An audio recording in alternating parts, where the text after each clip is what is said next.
កិច្ចព្រមព្រៀងពាណិជ្ជកម្មរបស់សហរដ្ឋអាមេរិកជាមួយនឹងប្រទេសចិនបានបញ្ចប់ទៅដោយមានភាពល្អប្រសើរខណៈដែលតម្លៃមាសនៅតែមិនទាន់ដឹងច្បាស់អំពីទិសដៅសូមស្វាគមន៍មកកាន់ព័ត៌មានហិរញ្ញវត្ថុរបស់ FH Insight ការសង្កេតព្រឹត្តិការណ៍ទីផ្សារប្រចាំថ្ងៃទី12ខែមិថុនាឆ្នាំ2025លុយដុល្លារបានធ្លាក់ចុះមកដល់បរិវេណតម្លៃ 98.200 កាលពីយប់មិញនេះដោយសារតែការកើនឡើងនៃអតិផរណារបស់សហរដ្ឋអាមេរិកនិងការធ្លាក់ចុះនៃរបាយការណ៍សន្ទុះតម្លៃរបស់អ្នកប្រើប្រាស់ខណៈពេលដែលសហរដ្ឋអាមេរិកនិងប្រទេសចិនបានបញ្ចប់កិច្ចព្រមព្រៀងពាណិជ្ជកម្មក្នុងភាពល្អប្រសើរដោយសហរដ្ឋអាមេរិកនឹងអនុញ្ញាតឲ្យនិស្សិតចិនចូលទៅរៀននៅក្នុងមហាវិទ្យាល័យនិងសាកលវិទ្យាល័យរបស់សហរដ្ឋអាមេរិកដោយរដ្ឋមន្ត្រីក្រសួងពាណិជ្ជកម្មលោកលូនីកបាននិយាយថាលោកត្រាំនឹងពេញចិត្តក្នុងកិច្ចព្រមព្រៀងនៅទីក្រុងលន់ដុនជាកន្លែងដែលកិច្ចពិភាក្សាបានកើតឡើងហើយយើងអាចរំពឹងថានឹងមានកិច្ចព្រមព្រៀងពាណិជ្ជកម្មជាមួយនឹងបណ្ដាប្រទេសផ្សេងៗទៀតនៅក្នុងសប្តាហ៍នេះនិងសប្តាហ៍ខាងមុខនេះទោះជាយ៉ាងណាក៏ដោយសហរដ្ឋអាមេរិកនឹងបន្តទទួលបានពន្ធ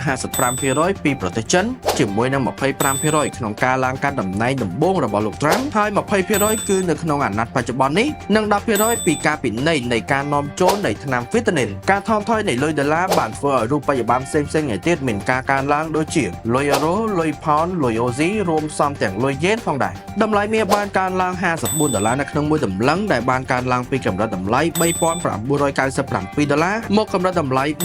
$4,051 នៅក្នុងមួយតម្លឹងខណៈពេលដែលវិនិយោគិនបានទិញមាសដោយសារតែការកើនឡើងនៃអតិផរណារបស់សហរដ្ឋអាមេរិកបើទោះបីជាយ៉ាងណាក៏ដោយក្នុងនោះក៏មានការជំរុញអំពីភាពមិនច្បាស់លាស់នៃភូមិសាស្ត្រនយោបាយដែលសហរដ្ឋអាមេរិកនឹងមិនអនុញ្ញាតឲ្យប្រទេសអ៊ីរ៉ង់បង្កើតឡើងនូវអាវុធនុយក្លេអ៊ែរនោះទេរួមទាំងភាពចម្រូងចម្រាសរវាងប្រទេសរុស្ស៊ីនិងអ៊ុយក្រែនផងដែររីឯតម្លៃប្រេងវិញបានបន្តការកើនឡើងដល់បរិវេណតម្លៃ